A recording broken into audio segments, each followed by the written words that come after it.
agradezco su presencia en este primer evento del ciclo de homenajes de este año, del 2024. Mi nombre es María Cecilia Rodríguez Wanderley y soy la moderadora de este homenaje en el que rendiremos tributo a Lord Acton, uno de los más influyentes historiadores y pensadores liberales del siglo XIX. Espero que disfruten de este encuentro y que aprendamos más sobre su vida y su obra.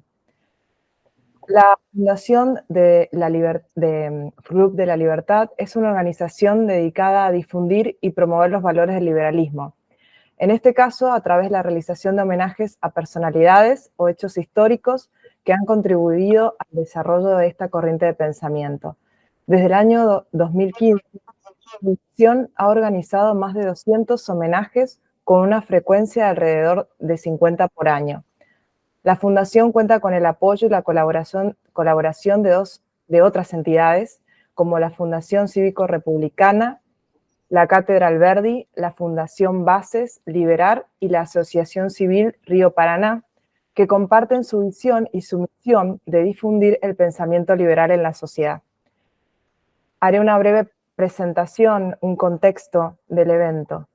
En principio, comenzar con una frase de nuestro pensador que dice lo siguiente: por libertad me refiero a la garantía de que todo hombre estará protegido para hacer lo que crea que es su deber, contra la influencia de la autoridad, las mayorías, las costumbres y las opiniones. Hoy nos corresponde homenajear a un exponente del liberalismo europeo, cuyos aportes tuvieron la dicha de florecer durante la segunda mitad del siglo XIX. De origen napolitano, aunque crecido en la Bretaña victoriana, dejó una maravillosa colección de ensayos y cartas sobre el poder y el liberalismo. Estamos refiriéndonos a Lord Acton, intelectual, historiador y político de la escena inglesa del tardío 1800. Perteneciente a un linaje familiar de lazos aristocráticos, por un lado su madre, Marie-Louise d'Albert, única hija y heredera de Emmerich Joseph, duque de d'Albert, un noble alemán naturalizado francés en tiempos de Napoleón. Por otra parte, su padre, Sir Ferdinand d'Ardet-Acton, séptimo baronet, hijo de inmigrante napolitano y primer ministro del Sir John Acton.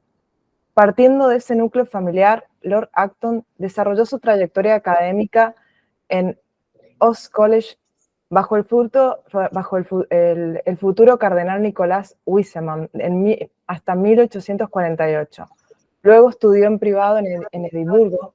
Se le negó la entrada a la Universidad de Cambridge porque era católico y posteriormente fue a Múnich, donde estudió en la Universidad de Ludwig-Maximilians. En 1855 fue nombrado teniente adjunto y en 1859 se convirtió en miembro de la Cámara de los Comunes. Mientras tanto, mantuvo estrechas relaciones y correspondencias con el círculo intelectual europeo de aquel momento. Un ejemplo de esto es su recurrente correspondencia con su amigo Tocqueville. A rasgos generales, tenemos que entender a esta figura dentro de las transformaciones constantes dadas durante el último cuarto de la modernidad. Gran Bretaña posicionándose una vez más a escala mundial gracias a su revolucionario modelo capitalista y tecnología de vanguardia. Estados Unidos consolidándose poco a poco como el neorreferente occidental, y una Europa continental cada vez más cerca del final del orden establecido en el Congreso de Viena luego de la caída de Napoleón. Por otro lado, hay que tener en cuenta el vertiginoso paisaje interno, olas de migración hacia las grandes urbes, una clase trabajadora creciente, el Parlamento británico cada vez más saturado por los reclamos de expansión de derechos civiles, así como la necesidad de derechos sociales, acompañado de un cambio sin retorno respecto a la jerarquía social y el sistema político concierne. Fue en este turbulento panorama donde nuestro homenajeado del día de hoy dio paso a la inmortalidad con sus célebres análisis y reflexiones acerca del liberalismo, la moral y la naturaleza humana. Para este homenaje tengo el agrado de presentarles a los siguientes disertantes: Alex Chafuem, graduado en Economía en la Universidad Católica Argentina, en el Grove City College, Pensilvania, Estados Unidos. Obtuvo su doctorado en Economía en el International College de California, bajo la tutoría del economista austriaco Hans Sennholz. Fue profesor en la Universidad Católica Argentina, en ESADE y en la Universidad de Buenos Aires. Fue presidente y CEO de Atlas Network, presidente y fundador del Centro Hispanoamericano de Investigaciones Económicas. Gabriel Zanotti, graduado en Filosofía en la Universidad del Norte Santo Tomás de Aquino y obtuvo su doctorado en Filosofía en la Universidad Católica Argentina. Director académico del Instituto Acton Argentina, una organización que promueve la libertad religiosa y económica. Profesor de Epistemología, Filosofía de las Ciencias, Lógica y Metodología de las Ciencias Sociales en varias universidades argentinas y extranjeras. A los oyentes, mientras los disertantes van exponiendo sus ideas, pueden ir dejando sus preguntas o sus inquietudes o comentarios en el chat. Así, al final de las exposiciones se abre un conversatorio para que los oradores puedan responderlas. Con respecto a al tiempo que tiene cada orador, son alrededor de 20 minutos. Así que, bueno, bienvenidos y por favor, si quiere comenzar, Gabriel, por favor. Bien, muchas gracias. Un honor estar aquí, un honor comenzar el año homenajeando a Lord Acton y compartiendo este homenaje con Alejandro Chafuen y un agradecimiento a Alberto Medina Méndez por la invitación. Bien, Lord Acton es mm, para Alejandro y para mí, y para muchos otros más, un autor muy especial, porque lo primero que voy a decir es que él formó parte destacada de lo que habitualmente en el mundo académico se llama el liberalismo católico del siglo XIX, que es una corriente de pensamiento lamentablemente bastante olvidada, tanto por católicos como por liberales, ¿no? Y van a ver por qué digo lamentablemente olvidada. Hay que tener en cuenta que hacia fines del siglo XIX, tanto en la encíclica Mirar y Vos de 1836, 2 años después del nacimiento de Lord Acton, y en la encíclica Quanta Cura, esta última de Gregorio XVI, ¿no? Y en la encíclica Quanta Cura, 1864 de Pío IX,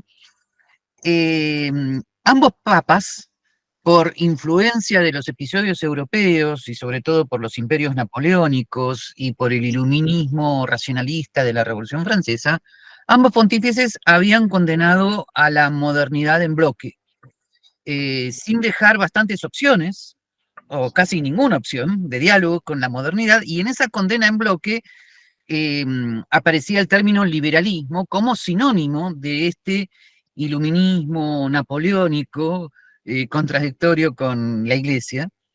Y entonces se hacía muy difícil para los católicos que fueran simpatizantes con ideas liberales y republicanas eh, llevar adelante con cierta libertad su función dentro de la Iglesia. De hecho, eh, eh, Lord Acton forma parte del liberalismo católico inglés. El liberalismo católico francés, dejando de lado el caso paradigmático de Tocqueville, el liberalismo católico francés estaba compuesto por pensadores como Lacordaire, Montalembert y Lamennais, y un poquito más adelante Federico Sanan. Tanto Lacordaire, Montalembert como Lamennais emprenden a Roma en los años 34-35 un viaje para tratar de explicarle a Gregorio XVI que la defensa de ciertas libertades públicas y la democracia constitucional no era contradictoria con la visión católica.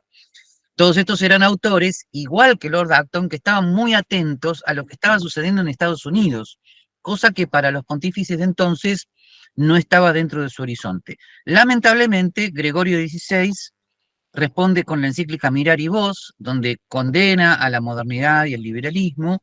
Lamennais se enoja, sale de la iglesia, Lacordaire y Montalembert acatan en el sentido de que hacen cierto silencio, pero siguen cada uno haciendo sus cosas con prudencia. Pero les cuento todo esto para que vean cómo era el ambiente. En ese ambiente, ¿no? Nace Lord Acton eh, y, y, eh, y por lo tanto hay que destacar su valentía, ¿no? Y su profundidad al, al defender un liberalismo clásico en armonía con la fe católica, que en Italia, a su vez, estaba representado por Antonio Rosmini, que también sufre los embates injustos de los católicos que pensaban diferente, y es una historia aparte, pero también muy, muy lamentable. Eso para que vean el ambiente, ¿no? Bien. Ahora, esto en primer lugar. Ahora, en segundo lugar, ¿qué tipo de pensador era Lord Acton, que le permitió un poco maniobrar con mayor facilidad en estas aguas turbulentas? Lord Acton fue una especie de pensador eh, renacentista, cosmopolita. Su posesión familiar le permitió viajar mucho y aprender muchas lenguas, cosa que no era tan sencilla en la Europa de entonces. Eh, Además, gracias a la influencia de su familia también, eh, Lord Acton había estudiado con el gran teólogo, hoy olvidado también católico, Johannes Dollinger, eh, que lo introdujo a la historia de la iglesia, que era una disciplina que Dollinger manejaba magistralmente, y en cierto sentido lo introdujo también al estudio de la historia en general. Y es por eso que la manera de defender Lord Acton al liberalismo clásico no es más bien una teoría abstracta, sino un análisis de la evolución de la civilización occidental. De algún modo su obra, Historia de la Libertad en la Cristiandad, coincide un poco, no digo totalmente, pero coincide un poco con la visión que Hayek tiene de la historia del Occidente, o sea, una historia evolutiva, sin contraposiciones, sin una cosa versus la otra. O sea, para Hayek, la antigua Grecia, la antigua Roma, con los estoicos, obviamente la patrística y la cristiandad medieval, con autores como San Agustín y Santo Tomás de Aquino, los inicios de la modernidad, con Locke, los jueces británicos, el common law, los constitucionalistas norteamericanos, todo eso constituye una historia de la civilización occidental que confluye de alguna manera en las instituciones del liberalismo clásico que se concentran, ¿no?, en la Constitución norteamericana originaria de 1787, ¿no? Bueno, Lord Acton más o menos tenía una visión similar. O sea, la historia de la cristiandad de la libertad en la cristiandad era entender a Occidente prácticamente como la historia del cristianismo. Esto va a molestar mucho a algunos, pero tengan en cuenta que con esto él coincide con muchos autores, como por ejemplo Ortega, Julián Marías, el mismo Benedicto XVI. No es ninguna novedad. Occidente es la confluencia entre Roma, Grecia y el judeocristianismo. Eso conforma culturalmente Occidente. De alguna manera se podría decir que el judeocristianismo es la clave de la unión entre Grecia y Roma, sus instituciones, su filosofía, y, y como dice Julián Marías, ese Occidente es la búsqueda progresiva de la libertad. Una libertad que ya había sido afirmada filosóficamente por el cristianismo como libre albedrío, pero que se va afirmando paulatinamente como la dignidad humana, ¿no? En función de que esa dignidad humana no fuera atacada por la coacción de otros, ¿no?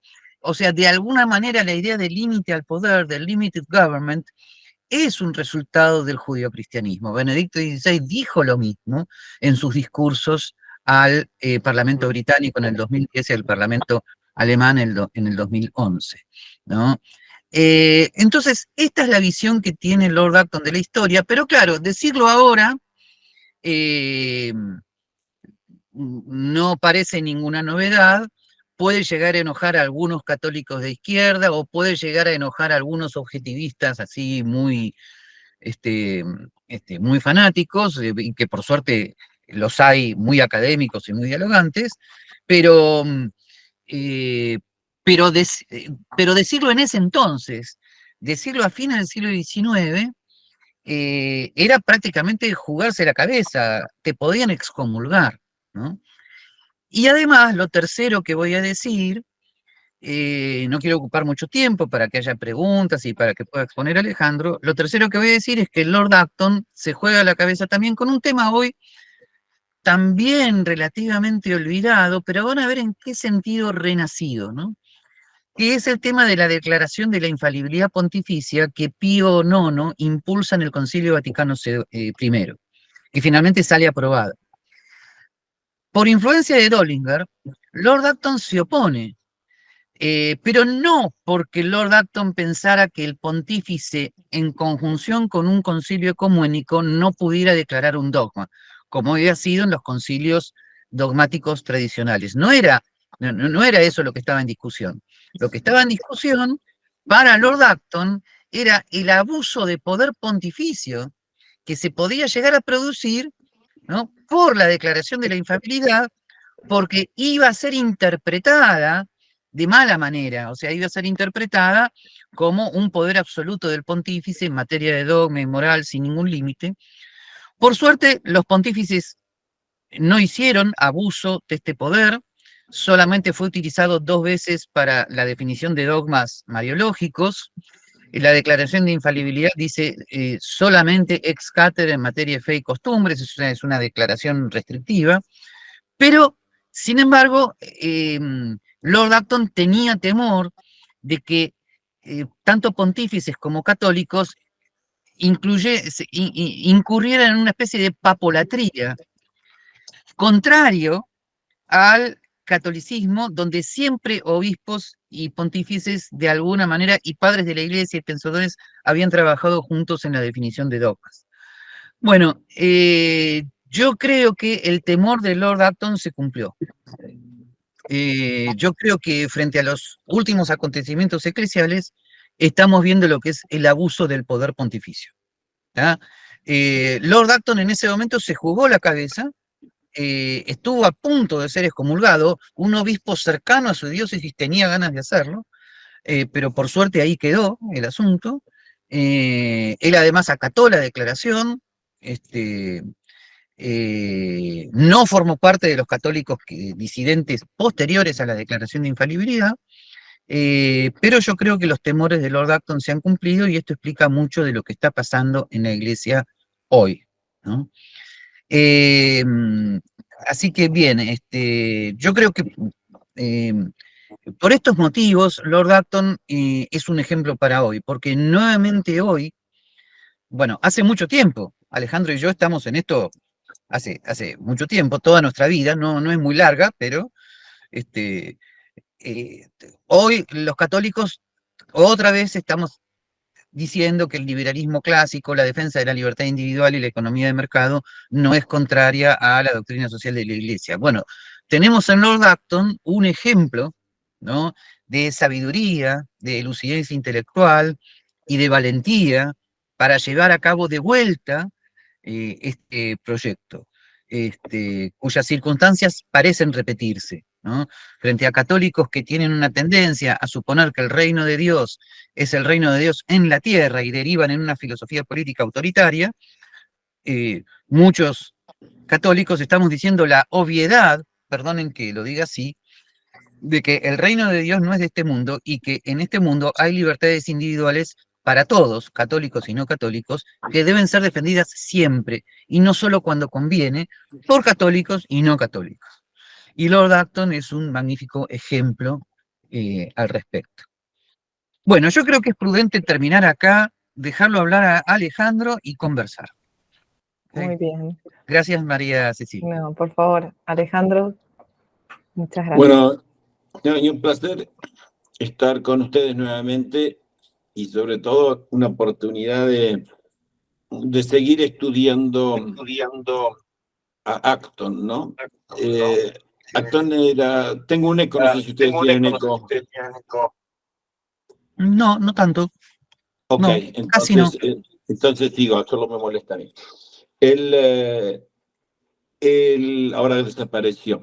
No, Acton era tal su erudición que muchos decían que hablaba muy por encima de sus alumnos. O sea, no, a distingo de Gabriel, que también tiene una gran erudición, pero Gabriel se ha dedicado gran parte de su vida a enseñar.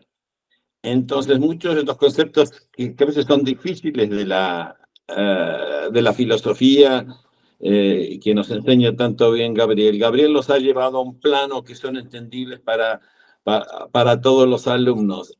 Acton menciona tantos autores, creo que tenía 60.000 volúmenes en su biblioteca, ¿no? Imagínense eso, ¿no? Y leyéndolos en 4 idiomas, en los idiomas originales, que es uno de esos autores que uno, cada vez que los lee, uno puede encontrar nuevas cosas. Yo volví a mirar lo que hicimos el año pasado, porque el Club de la Libertad me pidió también participar de este evento. Y Gabriel, no sé si lo escuchó, pero Gabriel tiene que saber que los primeros 5 minutos prácticamente del programa el año pasado los dediqué a comparar a Gabriel con Lord Acton, porque muchas de estas cosas que nos enseñó con su vida y sus escritos, como por ejemplo ser tremendamente ético y principista, cómo estar dispuesto a caer y subir solo, ¿no? Él decía que estaba, no, I am absolutely alone in my essential ethical position. ¿No? Estoy absolutamente solo en mi postura ética. Nunca he tenido un pensador contemporáneo similar, ¿no? Decía Lord Acton. Y cada vez cuando comparo la carrera de los dos, me parece que de vuelta son figuras que cuando escribamos la historia de Argentina vamos a darnos cuenta del tremendo rol que ha tenido Gabriel educándonos en el campo de la filosofía. Vaya a decir que para Lord Acton la filosofía, Gabriel nos daba mejor guía para las políticas públicas, ¿no? Y para nuestra vida, a veces que la vida pública, que la religión, y para entender la realidad también.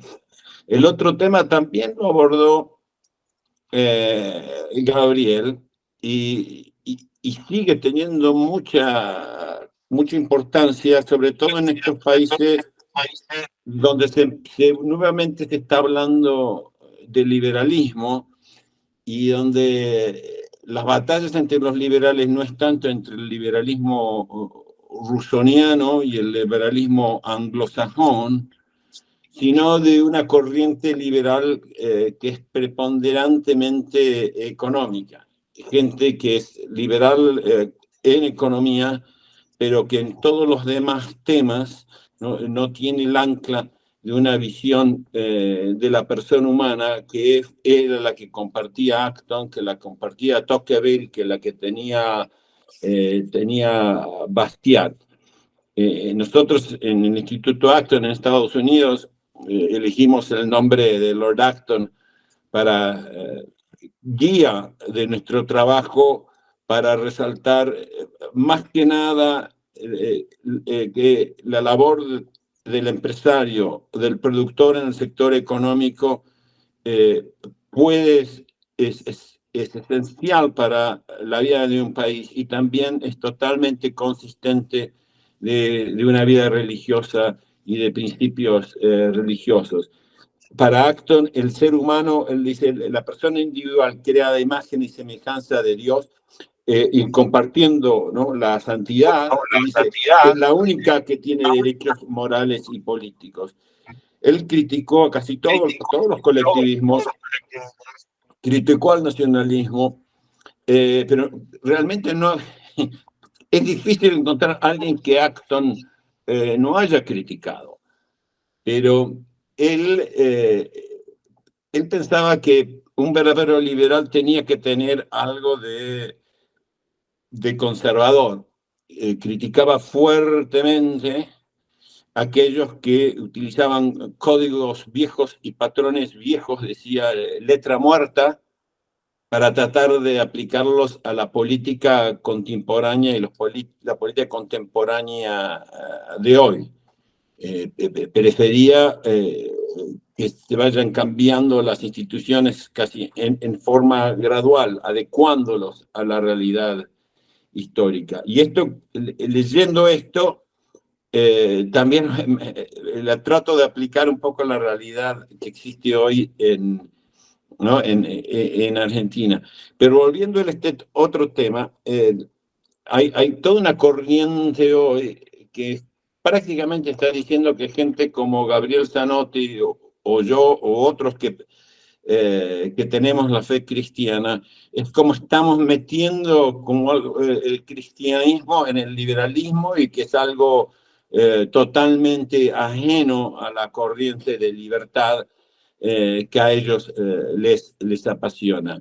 Y es un error inmenso. ¿No? Yo llevo a Alberdi, que era un católico, ¿no? de Argentina, lo llevo en la corbata, pero Tocqueville, Bastiat, y ¿cómo se llama? Bueno, y Lord Acton, pero muchísimos más. Todos eran cristianos, y en este caso católicos, y a lo largo del siglo XX también hubo grandes figuras. Creo que esta semana está saliendo un artículo mío sobre Ramón Díaz, de vuelta, una persona comprometida con la fe, que fue presidente de la Sociedad Montpellier a comienzos de este siglo. Así que no, esta es una corriente muy rica y volver a Acton es muy importante. Acton Institute en Estados Unidos volvió a publicar, publicó el libro de Gertrude Himmelfarb, un estudio en conciencia y política, que es realmente una biografía intelectual de Lord Acton. Yo empecé mi carrera de profesor enseñando historia crítica de las ideas con Armando Rivas en el SEADE y también historia del pensamiento económico en la Universidad Católica Argentina.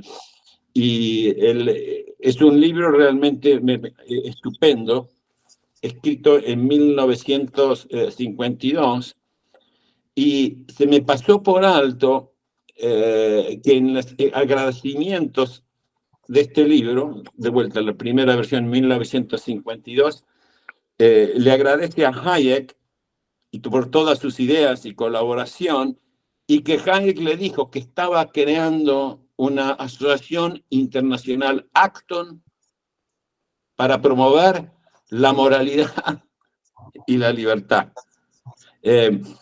Saben la anécdota que en unos años antes, en el 47, quería nombrar a la sociedad Montpellier en la sociedad Acton-Tocqueville.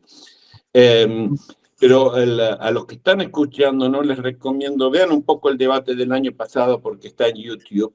Y también hay libros estupendos de Lord Acton en Liberty Fund, están en inglés, ediciones estupendas, subsidiadas. Y en Acton, en Estados Unidos, también publicamos una colección de algunos de los papers de Lord Acton sobre estos temas. Lord Acton no escribió ensayos, no muchos libros, y creo que el año pasado me hacía recordar a mi gran amigo y ex colega fallecido, un gran historiador católico que también fue presidente de la Sociedad Montpellier, Leonard Lillo. Leonard Lillo tenía también unos inmensos conocimientos de historia y quizás nunca le parecía que era perfecto, suficiente para terminar un libro. Entonces tiene muchos papers que les recomiendo leer también. Tres temitas, y también yo creo que es bueno que seamos cortos porque así podemos quizás dialogar con Gabriel. Yo siempre aprendo escuchándolo.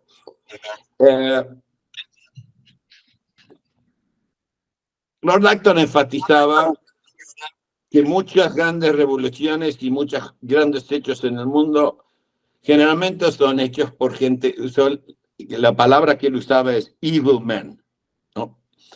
Yo no que en estos momentos políticos difíciles en muchos países hay gente con muchas debilidades, a veces de carácter, que están desafiando instituciones que, si uno interpreta mal al conservador, diría, bueno, así se evolucionó. Hoy en día el conservador tendría que defender al intervencionismo, porque fue surgiendo y fue creciendo de a poco, pero Acton reconocía que realmente a veces es gente evil o con debilidades la que crea estas regulaciones. Y de vuelta, también hasta de la Constitución norteamericana dice que es como medio criminal, porque si bien se discutió el tema de la esclavitud en la Constitución americana, nos tiraron la pelota para adelante. Y sin embargo dice que a través del juego y las décadas y los años, ya cuando él escribía, ya Estados Unidos lo veía como una gran potencia y gran ejemplo de una sociedad libre. Y no, así que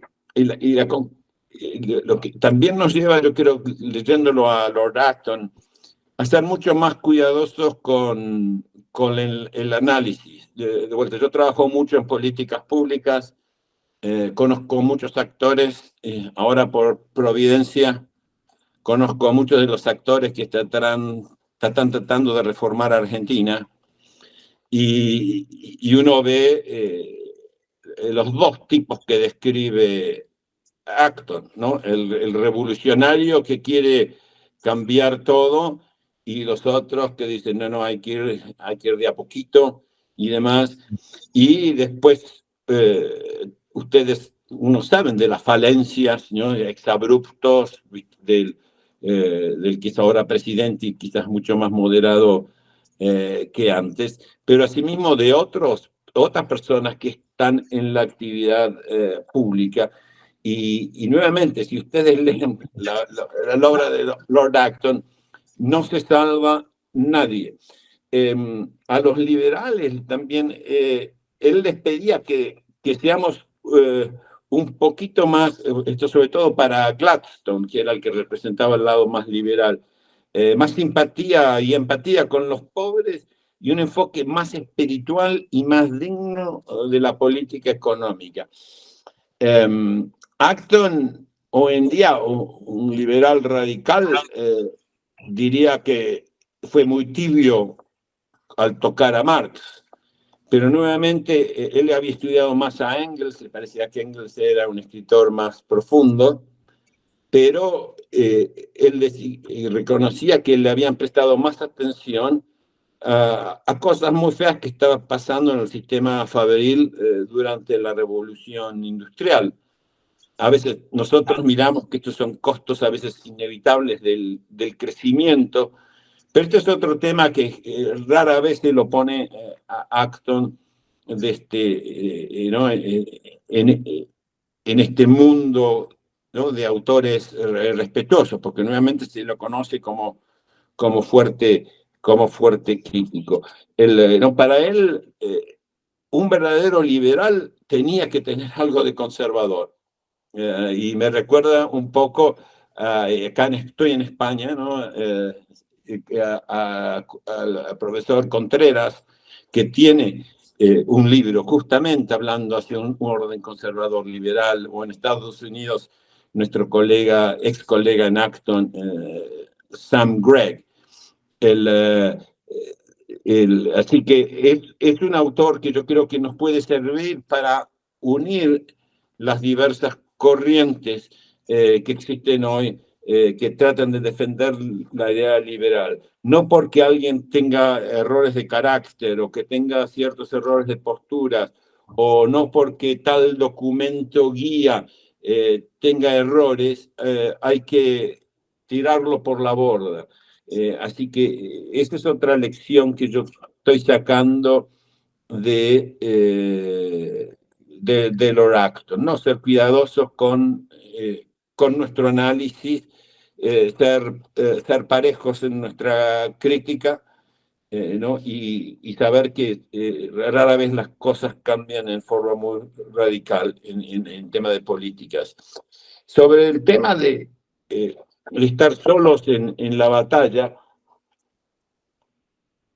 les cuento que al menos yo creo que puede ser muy importante. En Acton, en Estados Unidos, lo sufrimos porque preferimos no estar en la política partidaria, y nuestros trabajos son muy similares a lo que escribía, si ustedes ven nuestras revistas, lo que se publica en nuestro journal Markets and Morality, ¿no? Moralidad y los mercados, o en la revista Religión y Libertad. Es muy importante tener autores como Gabriel Zanotti, que son tremendamente profundos y que pueden servirnos como ancla para construir este mundo respetuoso de la libertad que tanto nos gusta. Es cierto que, no sé si Gabriel y yo hoy en día, con esto de los medios sociales, a veces uno hace juicios más temerarios, ¿no? Pero yo soy consciente que lo sigo a Gabriel, que detrás de cada pequeño tweet sé que tiene un paper o un artículo o un blog y nos puede guiar a libros que nos pueden guiar para las críticas que él hace. No sé qué haría Lord Acton en este mundo de los medios sociales. ¿Se escaparía por completo o poner fotos de sus tantos frases de sus increíbles libros? A ver, no quiero, como me gustaría poder hablar más, estar en preguntas y respuestas con Gabriel. Sobre lo que dijo Gabriel, estoy completamente de acuerdo, ¿no? En todo tu análisis. Y a ver, ¿qué más me puedo estar olvidando que no dije? No quiero repetir lo que dije el año pasado, ¿no? Acá de vuelta lo estoy mencionando a Gabriel mientras estaba estudiando para este tema. Y digo que todos reconocen que Lord Acton durante su tiempo estaba como medio desubicado, en el sentido de que no encajaba, pero que hoy el pensamiento de Lord Acton y en la segunda mitad del siglo XX y el comienzo del siglo XXI, eso lo digo yo, sus ideas pueden ser más valiosas que nunca. Y la biógrafa Himmelfarb le dice, era más, he was a pessimist and a moralist, ¿no? Que era un moralista y bastante pesimista acerca de la realidad. Y que no es una buena época para ganar, una buena mezcla para ganar seguidores en este mundo de relativismo moral y a veces de optimismo de que el mundo nunca ha estado mejor, como algunos de nuestros colegas liberales escriben acerca del progreso que hemos evidenciado. De vuelta, un increíble intelectual, creo que no fue el gran profesor, su título, su cargo de profesor, de Regius Professor en Cambridge fue hacia el final de su carrera, pero una persona que influyó enormemente en el mundo de las ideas de libertad, a punto tal que una rama muy importante de lo que es el liberalismo de hoy, sobre todo la rama impulsada por von Hayek y su parte de la Mont Pelerin Society, muestran que es un autor que hay que tener siempre presente. Bueno, muchas gracias, Alejandro. Y bueno, la verdad que interesante todo lo que nos están proponiendo en este encuentro. Muchas gracias a ambos. Teníamos ahí una pregunta de Alberto que es muy interesante también. Dice, traído a este tiempo y en términos de su visión sobre la corrupción y la concentración del poder, ¿qué reflexión podríamos hacer? No sé si Gabriel quisieras comenzar y luego continuar Alejandro. Sí, la famosa frase el poder corrompe y el poder absoluto corrompe absolutamente, la dijo Lord Acton justamente en ocasión de la declaración de la infalibilidad pontificia.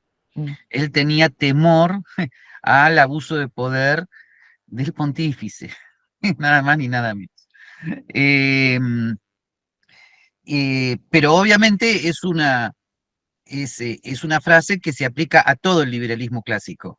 Los liberales clásicos, lejos de suponer que el ser humano es bueno, como a veces se nos achaca, alguien nos dice, ustedes defienden la libertad y el mercado porque creen que las personas son ángeles, es totalmente al revés.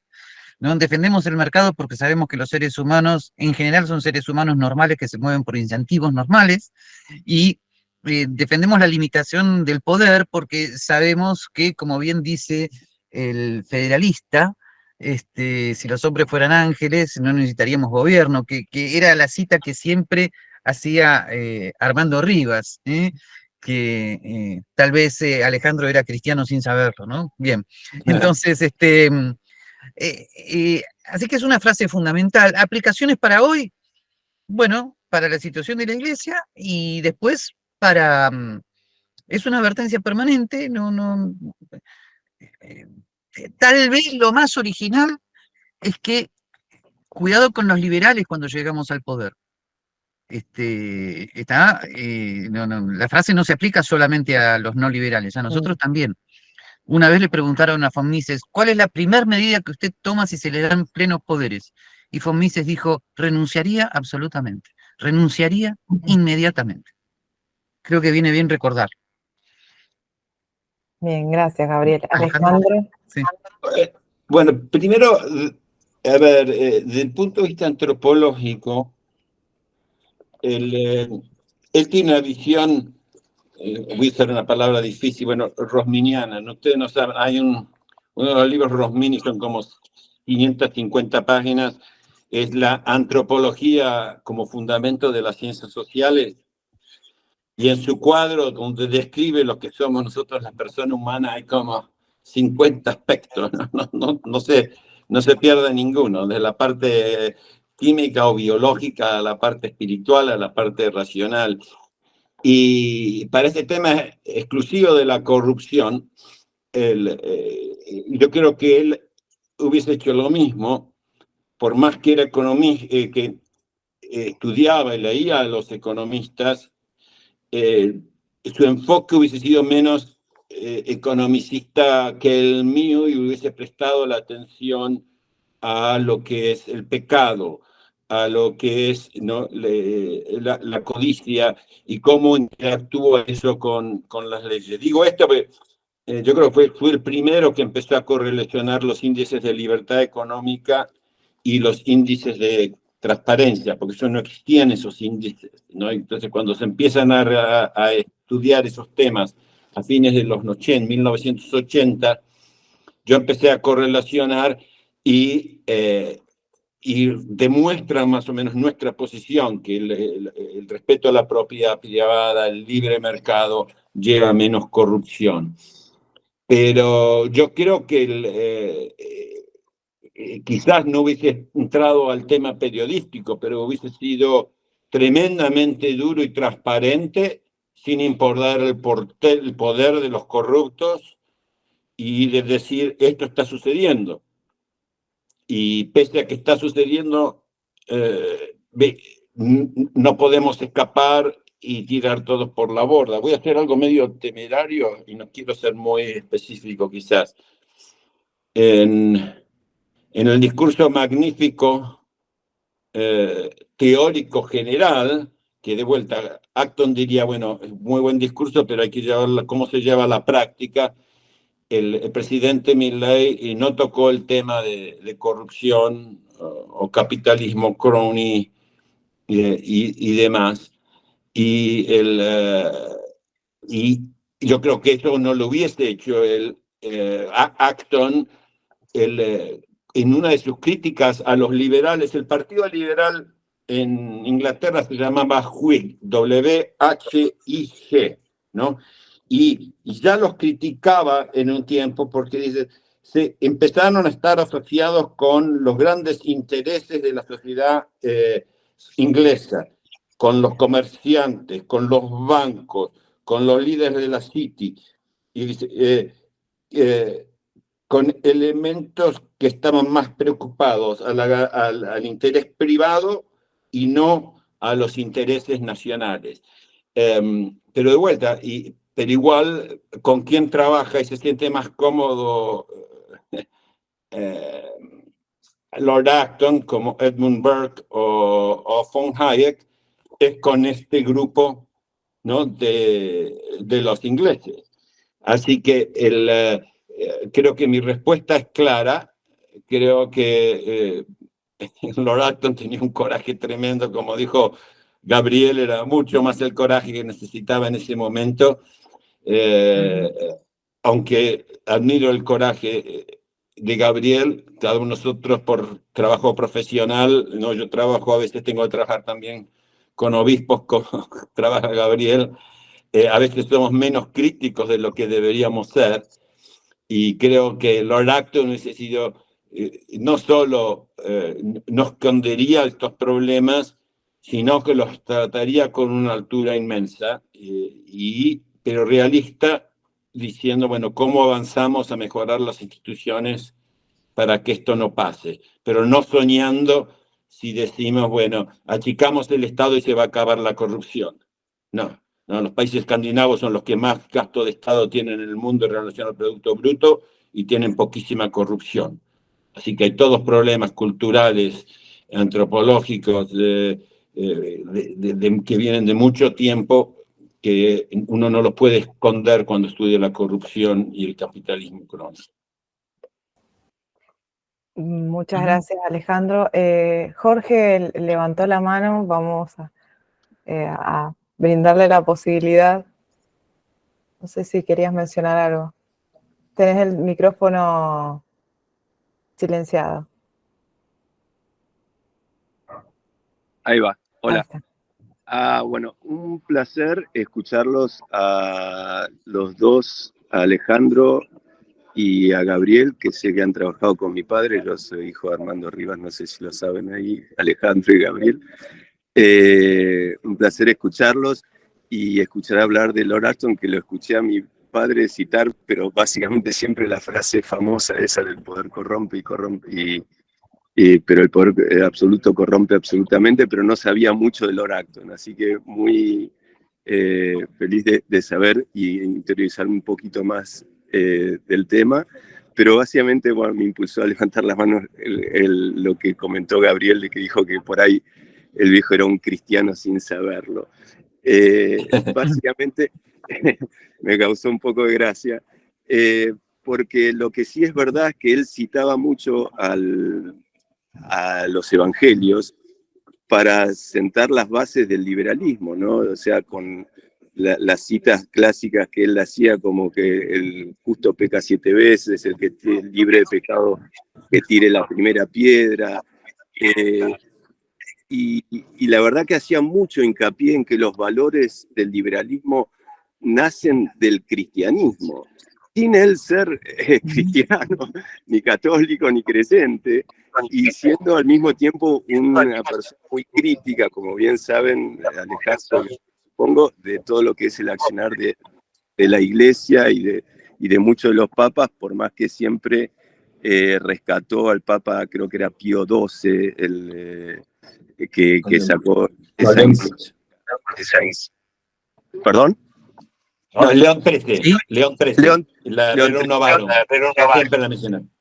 Bueno, pero bueno, no, quería hacer esa mención porque rescatar eso que ya digo que él siempre rescató el tema del cristianismo y en sus citas y todo, y es algo que a mí me parece trascendente, importantísimo, digamos que entre en el diálogo de los liberales, porque por más que la Iglesia muchas veces se aleja de los valores liberales, y más hablando de este Papa actual y demás, sin duda que sí, me parece que hay un fondo que hay que rescatar y que hay que valorar y hasta casi cultivar a los mismos cristianos a veces, ¿no?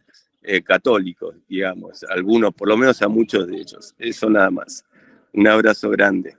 Muchas gracias, Jorge, muy amable. Muchas gracias por compartir tu opinión y tus comentarios. Acá tenemos otra pregunta de Susana, que dice: ¿cómo se conjuga su pensamiento, que estaba dirigida para ambos disertantes, en este tiempo en que no se nota tanto en lo que se busca el menor Estado posible, el mayor mercado posible? Dice, porque toda propuesta de ajuste pareciera que no se tomaron todas las variables, salarios, jubilaciones, la gente. Entonces, bueno, piensa que falta cierta dimensión espiritual y que ella cree que el pensador que estamos analizando hoy sí la tenía. No sé si Alejandro, Gabriel. Sí, bueno, sí, yo creo que sí la tenía, lo que pasa que no fue el foco de sus escritos, ¿no? No, y un puntito sobre Armando, ¿no? Y las gracias del bautismo. Concuerdo en lo que dijo el hijo de Armando, lo que dijo Jorge, me gustó mucho lo que escribió también. Yo debo escribir algo, una especie de ideología, las tengo en las notas escritas porque tengo enormes memorias de mi trabajo con Armando Rivas, pero su nombre de bautismo, corregime Jorge, era Armando Paulino de Jesús. Este era el nombre de nuestro gran Eso es filósofo. correcto, así mismo es, y tenía una hermana monja también, y por supuesto fue educado en el Colegio La Salle, católico y demás. Su conflicto con la religión católica surgió después, y de vuelta no fue tanto con la religión como a veces algunos, bueno, en el caso de Pité Fletcher, por ejemplo, que lo ha mencionado, y lo he criticado a veces también, porque él dice que Armando criticaba la religión católica, y eso no es verdad. Él criticaba a los papas y a las políticas de los papas y la intervención y la mezcla de la política con la religión. Eso. Mira, les cuento una anécdota, después les quiero leer algo que va a la realidad argentina que escribió Lord Acton. A veces nos daba gran libertad, y mi amistad con él, y yo ya era cristiano cuando empecé a enseñar con él. Una vez los alumnos en SA decían, bueno, usted nos dice tal cosa y después viene Chafuén, nos dice la otra, ¿a quién tenemos que creer? Y hermano, acá no se viene a querer, sino se viene a pensar, decía. Así que, bueno, miren esto, lo voy a traducir del inglés, y quizás leyendo las dos veces en inglés y en español.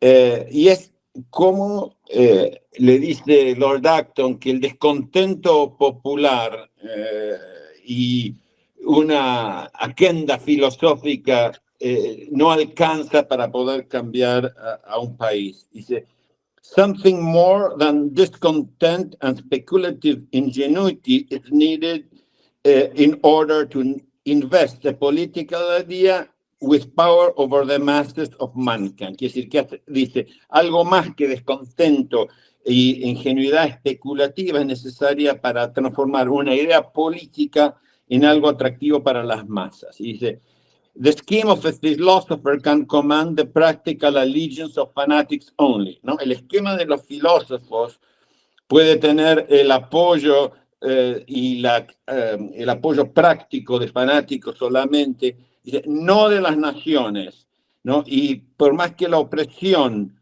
a veces puede dar a respuestas violentas, ¿no? Y cambios, rara vez nos alcanza para señalarnos el norte, ¿no? Aquí ven los dos aspectos de Lord Acton, a veces teniendo miedo a los revolucionarios, pero sabiendo que a veces las revoluciones son las que hacen historia y que los dejan al análisis histórico de lado. Dijimos, no, esto no puede pasar en tal país, y pasa por cosas de liderazgo y otros elementos que los historiadores y los filósofos no estudian. Es así. Sí, sí. Bien, bueno, como estamos ya acercándonos al tiempo, al horario, y por una cuestión de respeto a todos, simplemente para cerrar el evento, Gabriel, luego Alejandro, si nos quieren dejar un breve cierre, conclusión, algo que consideran que se debe considerar como un legado, una idea, algo que para dejarle a la audiencia para reflexionar en este sábado a la tarde. No, el legado es el que ya dije. En estos tiempos donde ha recrudecido el conflicto entre la Iglesia y el liberalismo clásico y el mercado, o sea, en estos tiempos donde ese tema ha empeorado, volver a las fuentes, volver a Lord Acton, y aunque no sea fácil leer, que no es largo, tal vez denso, su ensayo sobre la libertad en la cristiandad, como un punto de partida, ¿no? Así que en estos tiempos más que nunca, volver a leer a Lord Acton. Sí. Y yo le dejo un deber que me parece interesante. Ignoro si hay algún investigador argentino que haya estudiado autores argentinos del mismo siglo de Lord Acton y que hayan escrito e incorporado algunas de estas ideas. Yo, la verdad, que lo ignoro. No creo que hay por más que hay consistencias en ciertos temas con Alberto, de vuelta que lo llevo en la corbata, yo no conozco eso, y quizás para el próximo año, si Alberto Medina Méndez hace este mismo programa, ver si descubrimos alguien que haya... ¿Sabés, Alejandro? Los viejos demócratas cristianos anteriores a la Revolución del 55, los de la democracia cristiana conservadora, Ambrosio Ramero Carranza, Manuel Ordóñez, Jorge Luis García Venturini, a quien conociste, ellos siempre rescataban la tradición de la democracia cristiana argentina del siglo XIX, como por ejemplo José Manuel Estrada, como un movimiento de liberales católicos argentinos. Si querés, era la versión argentina del liberalismo católico de fines del siglo XIX. Eso habría que... Y creo que en nuestro Instituto Acton de Argentina, Diego Serrano de Redonet conoce muy bien esa tradición. Así que... Sí, me imagino, en su análisis de Burke, y termino con esto, Lord Acton dice, Burke was the wisest, the most sincere, and the most disinterested of all the advocates of the Catholic cause. ¿No? Burke es un hombre que le gusta mucho a veces aparte de la derecha argentina, era el más inteligente, el más sincero y el más desinteresado de todos los defensores del catolicismo. Así que quizás viene por allí. Bueno, tenemos deberes. Gracias, lindo ver a familiares y a Jorge, y gracias a Alberto Medina Méndez por tener esta tribuna y tocar temas serios y profundos que pueden tener un impacto, espero, en la vida futura, presente y futura del país. Esperemos. Bueno, muchas gracias a ambos. Ahora que hemos concluido tanto la ponencia de nuestros oradores invitados y cerrado el debate con nuestros asistentes, la Fundación reconoce y agradece el esfuerzo, el tiempo y la participación tanto de Gabriel como de Alejandro. Muchas gracias por darnos estas perspectivas, estas ideas. Muchas gracias. Y queridos amigos, ha sido un placer compartir este homenaje con ustedes. Esperamos que hayan disfrutado este encuentro y los invitamos a nuestro próximo evento, que será realizado el día sábado, próximo 27 de enero a las 18 horas en la misma plataforma, y en esta oportunidad rendiremos homenaje a Benjamin Franklin, uno de los padres fundadores de Estados Unidos de América y, bueno, un gran defensor de la libertad y la ciencia. Así que los esperamos y nuevamente gracias, Gabriel y Alejandro, y un saludo a todos, que tengan lindo sábado.